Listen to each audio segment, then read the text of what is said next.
2007 में जब नेपाल एक हिंदू राष्ट्र से धर्मनिरपेक्ष बन रहा था तो यूपी से member of parliament Yogi Adityanath ने इसका बहुत विरोध किया था। अब आलोचकों के मुताबिक मोदी सरकार ने इंडिया को हिंदू राष्ट्र बनाने के लिए कई सारे कदम उठाए हैं, पर क्या भारत जैसे देश को पूरी तरह हिंदू राष्ट्र बनाया जाना संभव और सही है, और अगर संभव है तो किस तरह? जिस बीजेपी गवर्नमेंट को प्रो हिंदू गवर्नमेंट कई लोग कहते हैं, उसने ऐसा करने के लिए अब तक कौन कौन से कदम उठाए हैं? सरकार ने जो सबसे पहला कदम उठाया था वो था CAA और NRC। दिसंबर 2019 में भारत सरकार ने सिटीजन अमेंडमेंट एक्ट को पास किया, जिसके मुताबिक भारत सरकार साल 2014 से पहले अफगानिस्तान, पाकिस्तान और बांग्लादेश से आए सभी शरणार्थियों को भारतीय नागरिक का दर्जा देगी। लेकिन इसके लिए शर्त यही थी, उन रिफ्यूजीज का हिंदू, सिख, पारसी, बुद्धिस्ट या फिर जैन रिलीजन में से किसी एक रिलीजन का होना जरूरी है। इसमें मुस्लिम रिफ्यूजीज की कोई जगह नहीं थी। इस एक्ट के तहत सरकार सिर्फ उन्हीं लोगों को मान्यता दे रही थी जो इन देशों में माइनॉरिटी में थे, और जाहिर सी बात है कि इन सभी देशों में मुस्लिम माइनॉरिटी में नहीं है। इसीलिए सरकार ने मुस्लिम्स को इस एक्ट से बाहर रखा। इस एक्ट के कारण देश भर में कई सारे प्रोटेस्ट हुए और लोगों ने इसका जमकर विरोध किया। लेकिन इस विरोध के पीछे सिर्फ CAA ही एक कारण नहीं था, बल्कि एक और कारण था, और वो था NRC यानी नेशनल रजिस्टर ऑफ सिटीजन्स। ये एक ऐसा रजिस्टर है जो देश में रहने वाले सभी नागरिकों को डॉक्यूमेंट करता है, और जो NRC के अंदर नहीं आते उन्हें देश से निकाल दिया जाता है। लेकिन पहले NRC सिर्फ आसाम में लागू था, क्योंकि वहाँ पर बड़ी संख्या में बांग्लादेशी रिफ्यूजीज रहते हैं। लेकिन बाद में होम मिनिस्टर अमित शाह ने इसे पूरे देश में लागू कर दिया, और फिर लोगों ने NRC का CAA से जोड़ना शुरू कर दिया। जो लोग इसका विरोध कर रहे थे, उनके मुताबिक भारत में रहने वाले जो हिंदू, सिख या जैन लोग होंगे, उनके पास डॉक्यूमेंट नहीं होंगे तो भी उन्हें CAA के तहत भारतीय नागरिक माना जाएगा। लेकिन जो मुस्लिम रिफ्यूजीज होंगे, उनके पास अगर डॉक्यूमेंट नहीं हुए तो उन्हें कंट्री से बाहर भेज दिया जाएगा। जिसका मतलब है कि NRC सिर्फ मुस्लिम्स के लिए ही लाई गई। और मान लीजिए अगर कोई मुस्लिम इंडियन सिटीजन हुआ और अगर उसके पास कोई लीगल डॉक्यूमेंट नहीं हुआ तो भी उसे इंडिया से बाहर कर दिया जाएगा। इसीलिए कई लोगों को ये डर सताने लगा कि वो भी NRC के तहत देश से बाहर हो जाएंगे, और इसी कारण लोगों ने इसका विरोध करना शुरू कर दिया। हालांकि ये बात बेमानी लगती है कि कोई इंसान एक इंडियन सिटीजन है और उसके पास कोई भी लीगल डॉक्यूमेंट नहीं है। CAA NRC के अलावा गवर्नमेंट ने जो दूसरा कदम उठाया है वो है राम मंदिर। राम मंदिर और बाबरी मस्जिद हमेशा से एक ऐसा मुद्दा रहा है जिसके कारण देश भर में कई दंगे हुए। हजारों लोगों को अपनी जान से हाथ धोना पड़ा। जगह जगह मंदिरों और मस्जिदों को तोड़ा गया, लेकिन फिर भी इसका कोई हल नहीं निकला। राम मंदिर का मुद्दा साल 1949 से ही गर्म था और इसके लिए दोनों पक्ष कोर्ट में भी गए, लेकिन उन्हें कहीं से भी कोई सॉल्यूशन नहीं मिला। पर फिर साल 2019 में हुए लोकसभा चुनाव में जब मोदी दोबारा सत्ता में आए तो सुप्रीम कोर्ट ने इस मामले पर तुरंत ही वर्डिक्ट दे दिया, जिसके मुताबिक अयोध्या में मंदिर बनाना तय हुआ। लेकिन क्या ये फैसला सही था? तो इसके लिए चलिए जानते हैं राम मंदिर के पीछे की पूरी हिस्ट्री। अयोध्या महात्म्य, जो कि एक हिंदू पवित्र धार्मिक किताब मानी जाती है, उसके मुताबिक भगवान राम का जन्म अयोध्या में हुआ था। और जाहिर सी बात है कि जब भगवान राम का जन्म अयोध्या में हुआ तो इसीलिए अयोध्या हिंदुओं के लिए एक पिलग्रिमेज साइट है, और माना जाता है बाबरी मस्जिद ही वो जगह थी जहाँ पर भगवान राम का जन्म हुआ। और पहले यहाँ पर राम मंदिर हुआ करता था, इसलिए हिंदू चाहते हैं कि बाबरी मस्जिद की जगह राम मंदिर बने। वहीं मुस्लिम्स का तर्क है कि बाबरी मस्जिद साल 1528 में बाबर के सेनापति मीर बाकी ने बनवाई थी, इसीलिए उस जगह कोई मंदिर नहीं था। कुछ इतिहासकारों का मानना है कि यह मान्यता मुस्लिमों में 1813 से 1814 के बीच तब पैदा हुई जब ईस्ट इंडिया कंपनी के एक आर्कियोलॉजिस्ट फ्रांसिस ने ये बताया। उसने ये हिस्ट्री मस्जिद की दीवारों पर लिखी हुई देखी थी। हालांकि उसने लोकल लोगों के स्टेटमेंट भी रिकॉर्ड किए, जिनके मुताबिक औरंगजेब ने यहाँ पर मौजूद राम मंदिर को तोड़वाकर इस मस्जिद को बनवाया था। और अगर हम हिस्टोरिकल फैक्ट्स को देखें तो उनके मुताबिक साल 1528 से 1688 के बीच लिखे गए किसी भी डॉक्यूमेंट में अयोध्या में ऐसी किसी मस्जिद का कोई वर्णन नहीं मिलता। बाबरी मस्जिद का जो सबसे पहला वर्णन मिलता है जय सिंह द्वितीय द्वारा लिखे हुए कुछ डॉक्यूमेंट्स में। जय सिंह द्वितीय मुगलों के एक राजपूत मंत्री थे और उनके लिखे कुछ डॉक्यूमेंट्स के मुताबिक आज जहाँ पर बाबरी मस्जिद है वहाँ पर उस वक्त एक 3 डोम का स्ट्रक्चर हुआ करता था, जिसे कई लोग एक मस्जिद मानते हैं। लेकिन जय सिंह ने इस जगह को छठी लिखा था, जिसका मतलब होता है जन्म स्थान। और जय सिंह के मुताबिक ही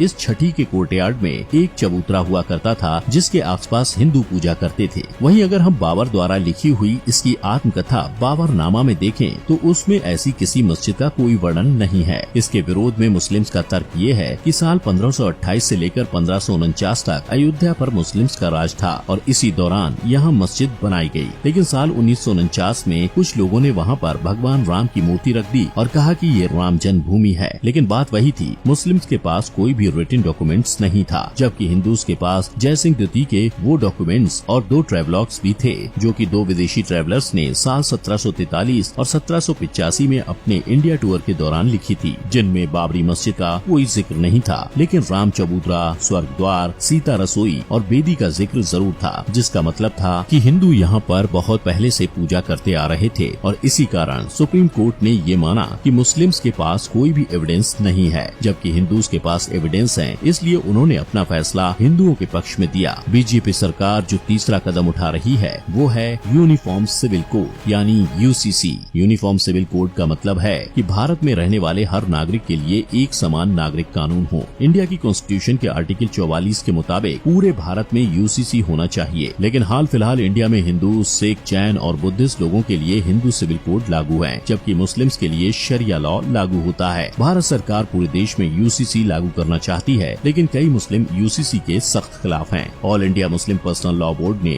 यूसीसी का विरोध किया, क्योंकि उनका मानना है कि यूसीसी लागू होने के बाद उनसे उनके रिलीजियस फ्रीडम छीन लिए जाएंगे और उन पर नए कड़े नियम लागू किए जाएंगे और उनके ट्रेडिशनल लॉज को कोई नहीं मानेगा। वहीं अगर हम इसे सरकार के नजरिए से देखें तो अलग अलग धर्मों के लिए अलग अलग सिविल कोड इंडिया के सेकुलरिज्म पर भी गलत असर डालते हैं, जो कि देश की एकता और अखंडता के लिए हानिकारक हैं। लेकिन क्या मोदी सरकार सेकुलरिज्म की तरफ बढ़ रही है या हिंदू राष्ट्र की तरफ? तो इसका जवाब है कि सरकार सॉफ्ट हिंदुत्व की तरफ बढ़ रही है, जिसमें इंडिया पूरी तरह हिंदू लॉज पर नहीं चलेगा, वो सेकुलर ही रहेगा, लेकिन कुछ हद तक इसमें हिंदुत्व लागू होगा। यूसीसी लागू करने के पीछे सरकार का मकसद मुस्लिम्स को परेशान करना नहीं है, बल्कि इसमें मुस्लिम्स को भी फायदा होगा। इंडिया में कई ऐसे दलित मुस्लिम ग्रुप हैं जो कि हैं तो शेड्यूल कास्ट के, लेकिन उन्हें शेड्यूल कास्ट के कोई भी गवर्नमेंट बेनिफिट नहीं मिल पाते, और अगर यूसीसी लागू हो जाता है तो उन्हें भी देश के एक आम नागरिक की तरह सारे बेनिफिट्स मिलेंगे। वहीं यूसीसी लागू करने के पीछे एक और कारण ये भी है कि मान लीजिए कि अगर कभी किन्हीं दो रिलीजियस ग्रुप के बीच कोई झगड़ा हो जाता है और वे दोनों अदालत में पहुंचते हैं, तो अदालत किस रिलीजन के हिसाब से अपना फैसला सुनाएगी? अदालत दोनों धर्मों के लॉज को मिक्स करके भी कोई वर्डिक्ट नहीं दे सकती, इसलिए एक यूनिफॉर्म सिविल कोड होना बहुत जरूरी है। हालांकि सरकार बहुत ही जल्द यूसीसी लाने वाली है, लेकिन हाल फिलहाल में क्या होगा ये कोई नहीं जानता। तो क्या ये सरकार सच में ये लॉज इंडिया को हिंदू राष्ट्र बनाने की ओर बढ़ावा दे रहे हैं या नहीं? कमेंट में जरूर बताएं।